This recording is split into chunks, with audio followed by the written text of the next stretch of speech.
Welcome back to the Gibbs Spotlight. I'm Camille Germany, assistant to the directors at the Gibbs College of Architecture. Joining me today is interior design faculty member Dr. Suchi Bhattacharjee. Dr. Bhattacharjee is an associate professor and graduate liaison in the interior design division at the Gibbs College of Architecture. She has been teaching in the interior design division since 2013, and her research interests include sustainable design and construction, indoor environmental quality, aging in place, and design pedagogy. She serves on many committees for the division, college, university, and national organizations for both the interior design and construction science disciplines.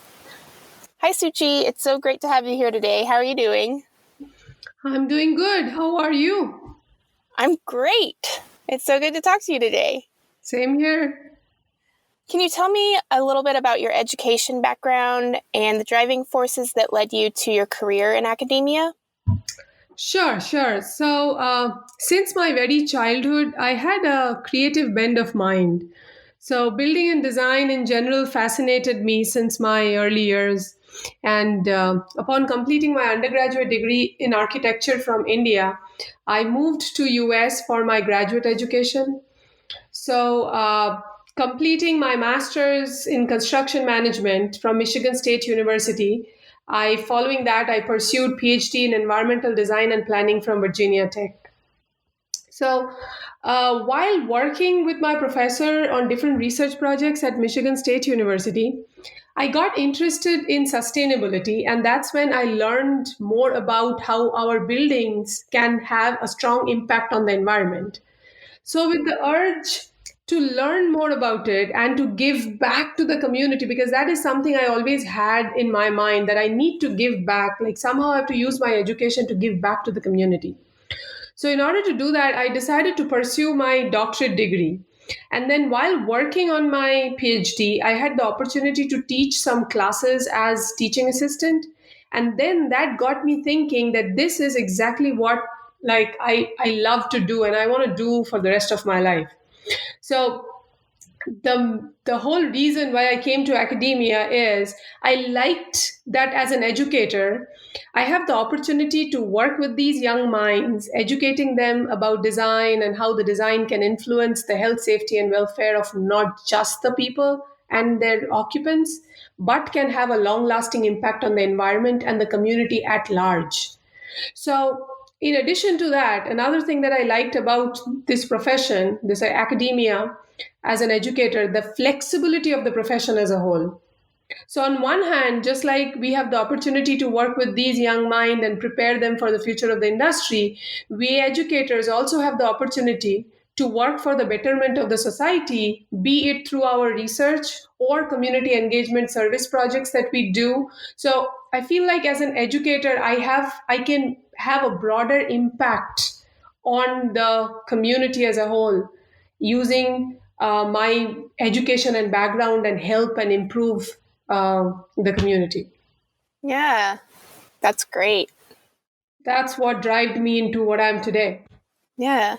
So, when you started working at the Gibbs College of Architecture, what interested you the most about OU and the college?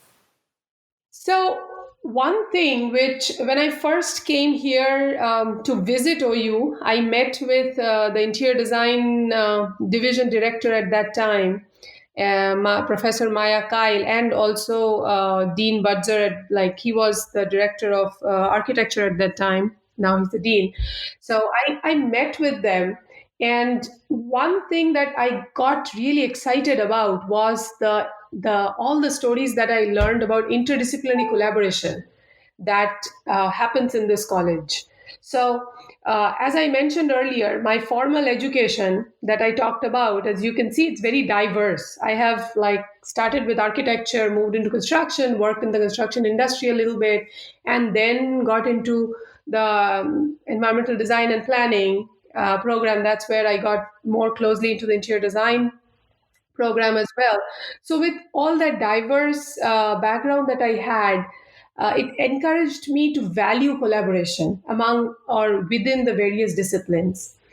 In our college, in Gibbs College of Architecture, I think what I found the most interesting is that this college provides a platform to foster interdisciplinary collaboration. And also, if you look around in the nation, there are not that many architecture colleges where you will see so many built environment related disciplines housed under the same roof. And I think that gives us like one opportunity there, that we get to interact. Not just like, I don't just get the opportunity to interact and collaborate with colleagues, but I also have the opportunity to interact with students across several disciplines. And I think that is something. And also I see where my students get an opportunity to interact with students of other disciplines, and I think that is something I really value. The emphasis that our college have on to engage students in community outreach projects, that is another thing that I strongly support, and I was interested in that from the very beginning. So since I started here, I've engaged my students, like the students in my studio courses, with several such outreach projects. So these I would say, like in addition to several other things, these are the two main things that I feel like I value the most in this college, and that what keeps me going and why I want to continue working here. Yeah, those are such unique aspects about the college. It's a really neat opportunity for both researchers and students and teachers. It's awesome. Mm-hmm, mm-hmm. So I've had the pleasure of officing right next to you, and I could always see and hear your passion for teaching and the care you have for your students. It's so obvious that you expect great things from your students. Can you talk a little bit about your teaching philosophy and how you help students meet their full potential? Sure. So, well, yeah, while you were in that office, you have surely noticed the in and out of constant flow of students in and out of the office. So basically, what I'm going to tell you next is why I have that, or why I kind of encourage my students. Like, I have an open door policy, and why I do that, and why I Yeah. encourage my students to come and talk to me and discuss more. So, well, my teaching philosophy is very deeply rooted in my own experience as a student. And it imbibes from the basic principles that students should be fully engaged in the instructional process, and that learning, it's an ever evolving process. So with that in mind, some of the primary teaching objectives and principles that I follow, I'm just going to talk about those primary ones. The first thing in my mind is setting a standard for expectation. So the first thing I do is, as soon as whether I'm working with a graduate student in helping them develop their thesis or project, and working as a committee member or as a chair with them, or whether I'm teaching an undergraduate class, whatever it is, the moment I come into any such um, class or interaction with a student, where there I set a standard, and I set the standard for expectation for my students, so that they know exactly what I am expecting from them and what they can expect from me. So I prefer to clearly communicate what was expected, or what is expected from the students, and how I will play an integral part in giving everyone a fair chance to achieve the course objectives and be successful. So I think as an educator, it is important that I be clear and set a standard, and let the students show that my performance is also an integral part, and this is the standard that I am going to perform at, and I expect my students to perform at. In addition to that, the other important thing is making that connection. So making the connection between me and my students, and not just that, the second thing is between the student and the profession and what I'm teaching them. So helping them, or like developing that connection, is important, because interior design, as you can see, it's a very creative field, and at the same time it is very closely grounded to reality. So I believe before introducing any new information to the students, I feel like it is very important to teach them about the application of that knowledge in the profession. Because without good knowledge about the application, sometimes my students have a hard time connecting and making that connection. So, as an educator, it is important for me to bridge that connection between the theoretical knowledge and the practical application that happens in the field. And hence, with the use of these several field trips that I do, I take my students to active job sites or even existing buildings. I do a lot of those as part of whether I'm teaching a lecture based class or like a studio. I kind of use that as a tool to draw that connection between the actual profession and also the theoretical knowledge that I'm giving them. And then another important thing, what I feel is important as for us as educators, is to set a classroom atmosphere that fosters learning. So I believe in positive energy in the classroom and studio.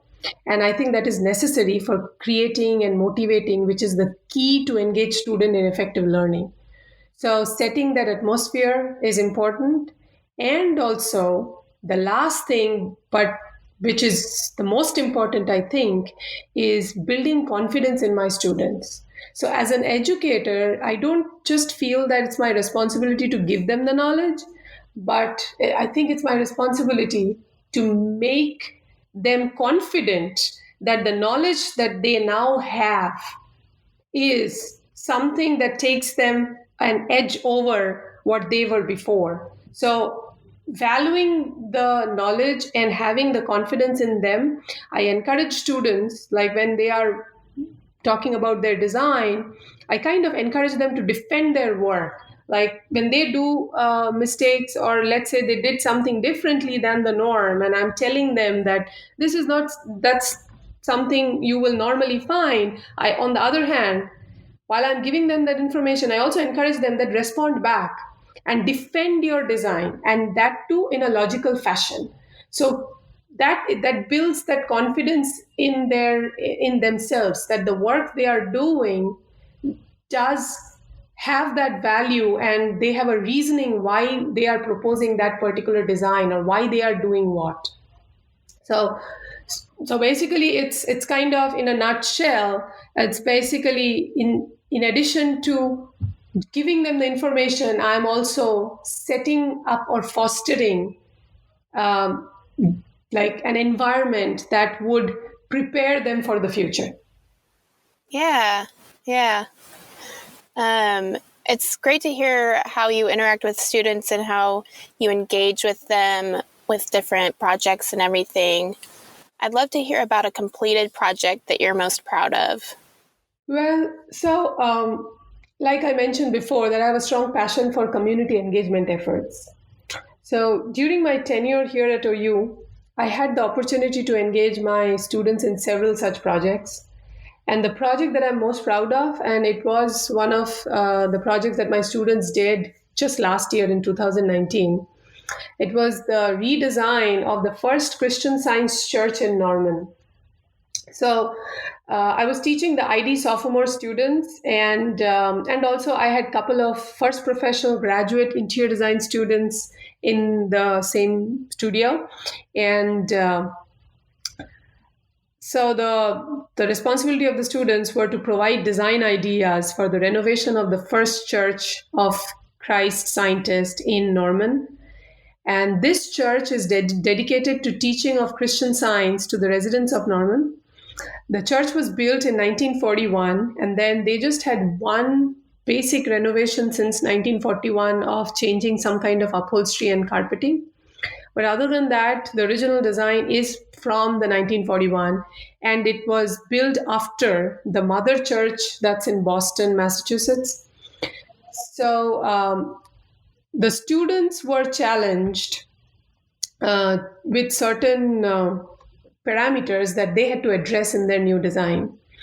So I'm not going to get too deep into them, but some of the major ones of those were like the heavy sun exposure that the church had, and because of that, they had all the like the carpets got faded, the upholstery in the pews got faded. And then also, the few other important challenges they had was the lack of connection between the Sunday school and the main church, and also lack of accessibility. So they had a ramp, but still the ramp was steep and it's not as accessible for wheelchair users or even elderly people. So basically, those were some of the bigger challenges that the students had to address in their new design. And of course, their new design had to reflect the history and all of that, include all of that in, like, incorporate that in their design. So they got, like, I took the students to the site visit. They got to not just see the current church in its current state, but also they got to interact with the board. And then throughout the process of their design, they worked very closely with the board. And then when they finally presented their design, the board was like 4 people from the board came and to our college, and then our student got the opportunity to present to them. And so basically, now the board was so excited with these different design ideas that they have received. So now they are evaluating them. And I was recently contacted by one of the board members, and she was asking if we could give them some colorway options in some of the design ideas that they have received from the student. And that's what, like, I really felt proud that now I can see that some of those that our students did has now going to have a direct impact, and it's going to be there. So it's like it's not just, these projects did not just give like a first-hand exposure to my students, but also it showed, or to the community, I feel like we did something for the community. And it gives, like, it creates a sense of bonding. Yeah, they can feel good about it and feel proud about their work that they'll probably be able to go point to. Yes, yeah. I'm also really fascinated by the study you're conducting in the Vickery Meadow community of Dallas, Texas, and I kind of want to know all about it. Okay, so before I get into the details of that research project, I should give you a little background about the refugees here in US. Yeah. So refugees face a lot more challenge during their settlement in a new country or a society than any other immigrant. So as an immigrant, we have the challenge that we are coming into a new community where there is new culture, the culture that is different. So we have to adapt to that and also share some of the original vernacular, bring some of that vernacular culture in. So in addition to all those challenges that a regular immigrant faces, I think the refugees have some additional challenges which can be related to all the traumatized events that they go through in their own country, or even, their journey that they go through the transit countries to come to where they are now. That's very perilous. I mean, they go through a lot. So the refugees in the United States often experience more obstacles in cultural accommodation and community life, and hence often they benefit considerably from the support that they get from these social work organizations for resettlement. So their living conditions are not as good always as we would expect. So, which can be related to, of course, their lack of stable income when they first come in. Their housing conditions are degraded and they are deviating from the acceptable norms of health as we would expect. And also, that sometimes places the inhabitants in jeopardy of poor health.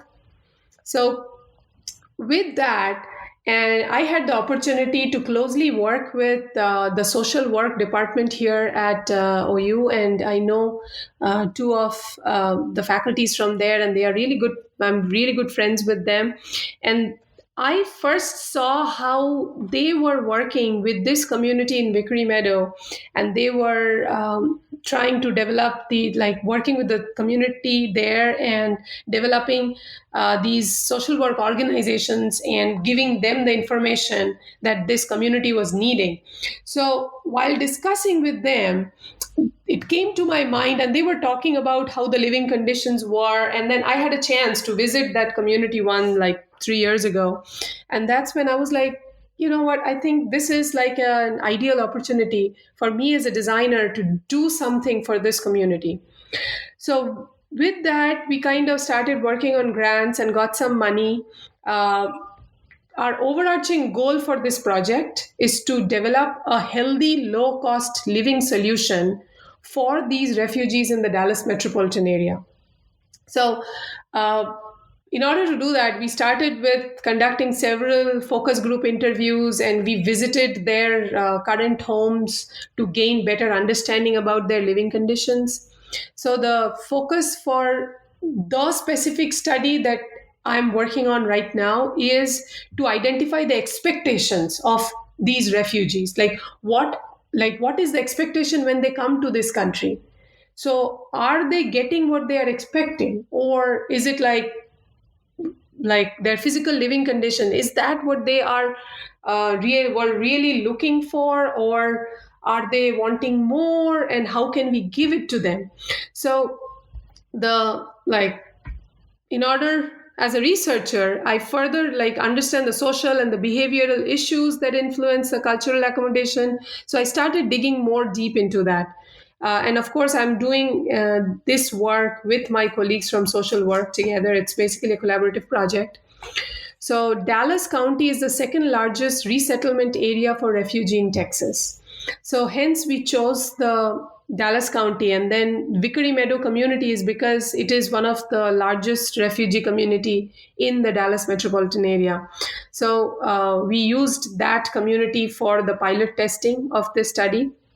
And I'm going to give you just a little idea of some of the data that we gathered from there. So when we were visiting their current home, certain things that we noticed is their current living condition was way below the expected normal. I mean, they don't understand what indoor environmental quality is about. Basic facts like changing indoor air filters, they don't know about those. In fact, certain products that should not be used in the interior, especially when you have kids at home, they are not aware of those. So we felt like awareness was one of the, in addition to the lack of income and the economic condition and accessibility to information. I mean, they didn't have enough information to act the way they should for the betterment of their indoor living condition. So, upon us asking them about their expectation, we felt like they appreciated their living condition because what they have been through, this is way better than what they have seen in the past. So, when we are talking about safe drinking water, they feel like this is way better than what they have seen. Their safety and security. I mean, in normal circumstances, if we go to Vickery Meadow area, we would be worried about safety and security. And I think the community there is also considering, like, there is actually a project. I think they are looking into the safety and security of that area. But to these people, I think they are happy with what they have. They are content with what they have. And the main thing that I noticed is the hope for their children's future is their primary goal. I mean, they are all about their children getting the best education, and they are proud of their children's performance in school. And when we were asking them questions about their living condition, they were, yes, they were talking about those, but they were more excited to show those certificates on the wall and talk about them. And that was really touching. I mean, as parents, I feel like they are just all they care about, and all this moving to this country is not just for themselves, but it's for the future generation. And then The other fascinating thing that we noticed is, in addition to living in these apartments, or some of them even bought houses, they had a sustainable living. I mean, way more sustainable life, I would say, and thinking about the environment that than I do. I mean, they would, simplest thing, they would never use a dryer. They would air dry their clothes. They grow their own foods. Now, some of that growing their own foods and raising some animals, it comes from what they have seen growing up. And also some, like, one of the person told me that growing their own food, it feels like it's more economical for them. And another thing what I noticed was rainwater harvesting to water their own for irrigation purpose. I mean, they were doing rainwater harvesting in their own little way with tons of buckets all around their porch and patios, collecting rainwater and reusing them for irrigation. I mean, those were certain things. It's like they just figured it out themselves and living a sustainable. So those were really, really exciting. So, I mean, we have a long way to go. We still have a lot to do in this area, but those were some of the things that we learned, and I feel like there is a lot we can learn from them as well. Sure. Yeah. That's an amazing collaborative project. I'm so excited to hear more about how it goes as it continues. Yes, I mean, I'm looking forward to it even more. Yeah. So, what would you want alumni and future interior designers to take away from your work here at OU?